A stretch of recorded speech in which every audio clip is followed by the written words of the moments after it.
En el Congreso de la República están pasando cosas increíbles, están pasando cosas que cada vez lo ponen en una situación más compleja, más enredada, más absurda.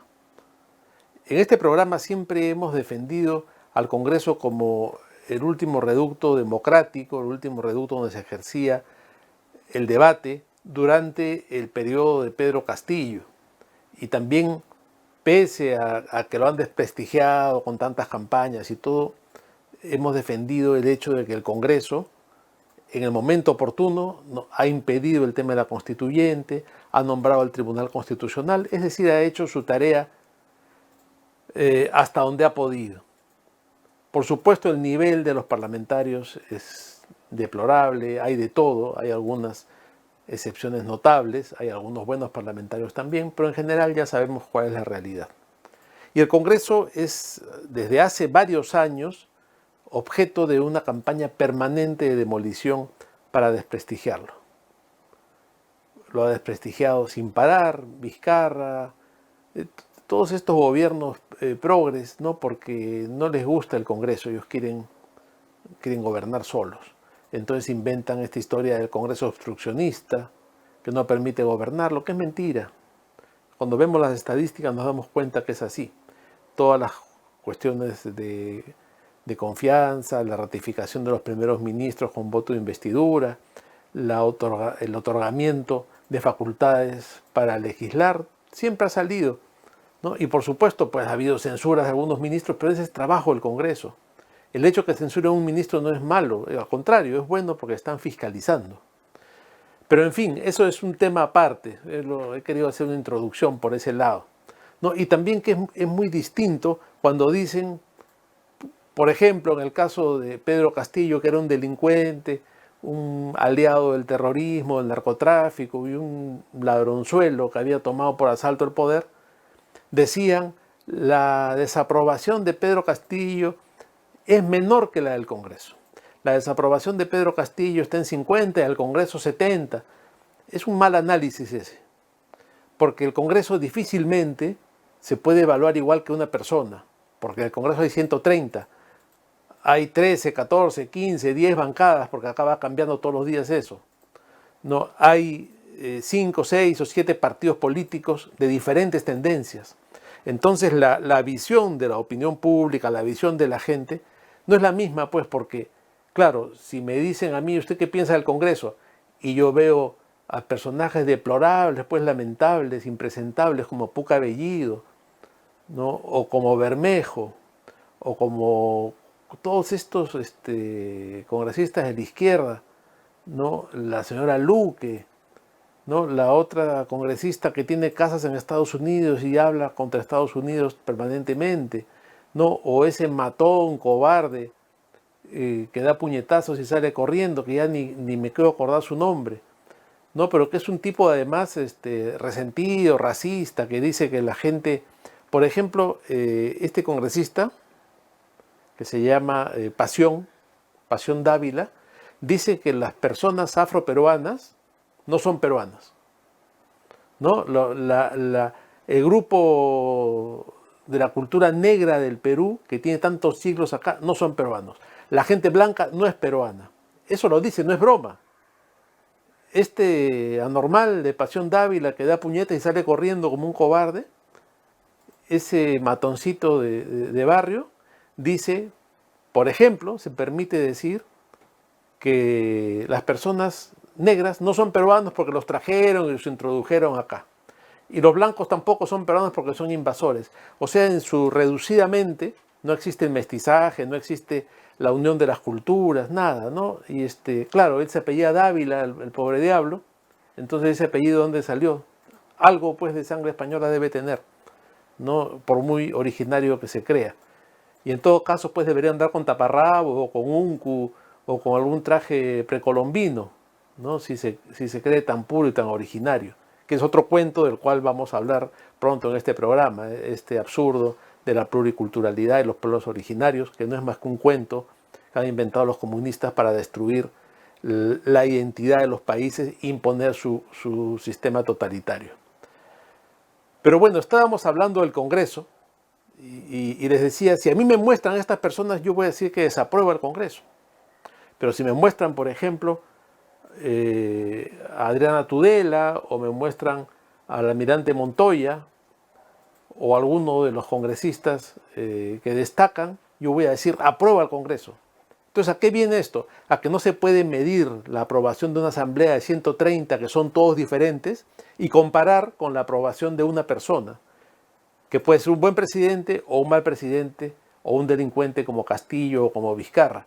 Entonces, como esta persona manipula, mete dinero a la prensa, compra la opinión pública a través de actos demagógicos, bonos y todas las demás cosas, como lo hemos visto, va a levantar un poco esa opinión pública a su favor, cosa que los otros 130 no pueden, porque ya les decía, por ejemplo, yo veo a Pasión Dávila y no puedo aprobar a ese Congreso.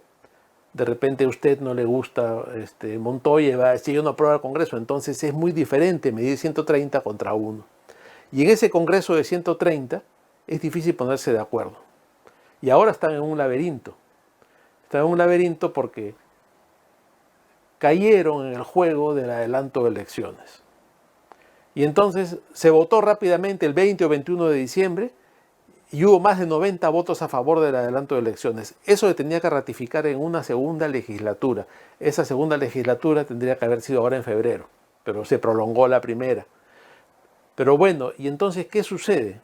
Se aprueba y va a haber elecciones en abril, según ese proyecto de ley aprobado.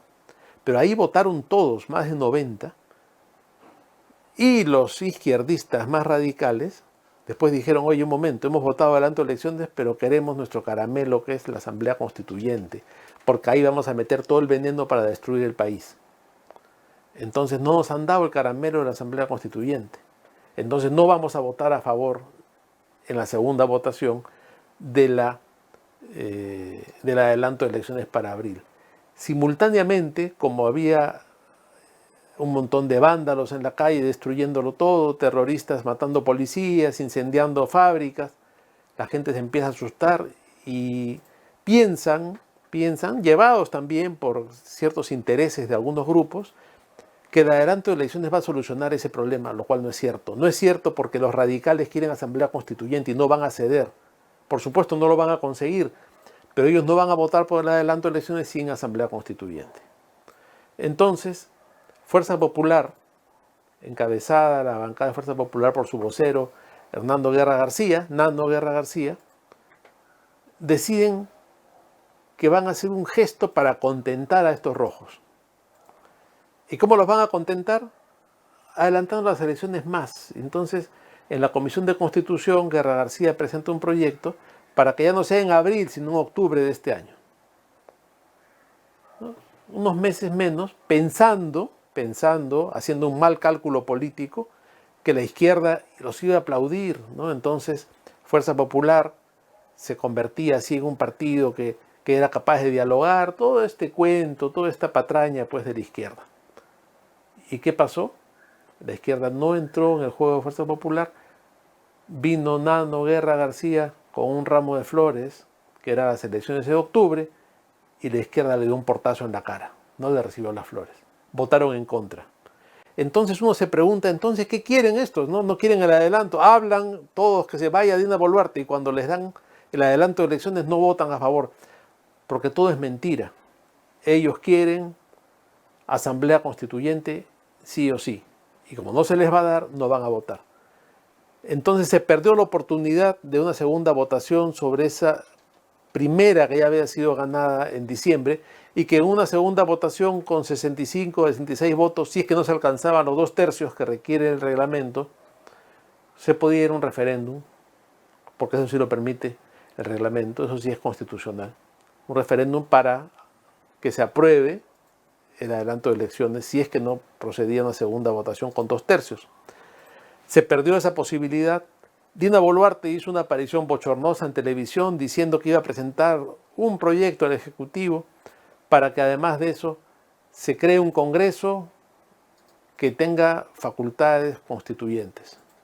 Eso es una payasada que no es posible.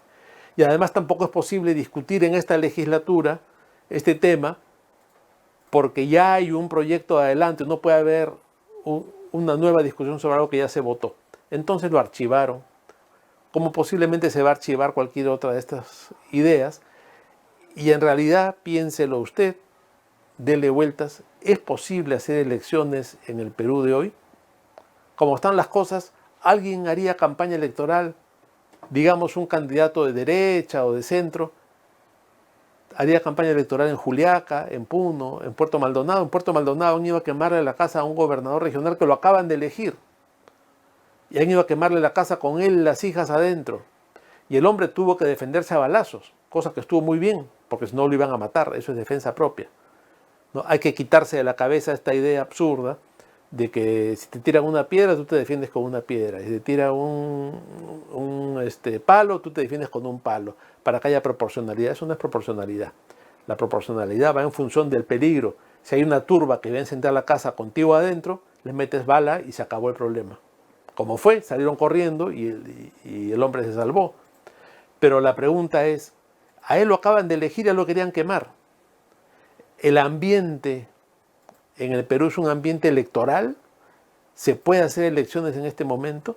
¿Se puede hacer campaña? ¿Ustedes creen que estos radicales terrucoides van a permitir que se instalen las mesas de votación y que haya candidaturas de derecha en Juliaca, en Puno, en las partes altas del Cusco, en Arequipa? No van a permitirlo. Entonces otra vez va a pasar lo mismo, ¿no? Y seguramente habrá un candidato de la izquierda radical que va a tener 100% de los votos porque van a hacer el fraude de siempre. Entonces no es momento de elecciones, es momento de pacificar el Perú, es momento de acabar con la violencia, es momento que la señora Boluarte asuma su responsabilidad y nos mantenga el país en paz, que meta presos a todos estos terroristas que están alterando el orden, incendiando el país, y si no los mete presos, por lo menos que disuelva estas manifestaciones, que se acabe este estado de violencia para después pensar en la posibilidad de que haya elecciones. Y si no lo puede hacer la señora Boluarte, que renuncie, que seguramente el general Williams como presidente sí lo haría. Y no caer en el juego, caviar este absurdo de que haya que cambiar la mesa directiva del Congreso. Ya nos hicieron ese cuento con Sagasti, ¿se acuerdan? ¿No? Cuando lo tumbaron a Merino, que era presidente constitucional, hicieron una serie de movidas para que el partido morado, el partido más caviar de todos y que tenía 4 gatos, termine presidiendo el país. Ahora no tiene bancada porque Flor Pablo y Susel Paredes son las moradas sin bancada, y hay todo un movimiento para que si es que hubiera una vacancia de la presidencia o si es que se diera el caso que tiene que asumir el presidente del Congreso, sea Flor Pablo quien se ocupe de esto, sacando de esta responsabilidad constitucional que tiene Williams. Pero eso no hay que permitirlo. 2 veces no nos van a hacer el mismo cuento. Si por motivo de vacancia o de renuncia la señora Boluarte deja la presidencia, el presidente es Williams. Y con la experiencia militar que tiene, sabrá pacificar el país.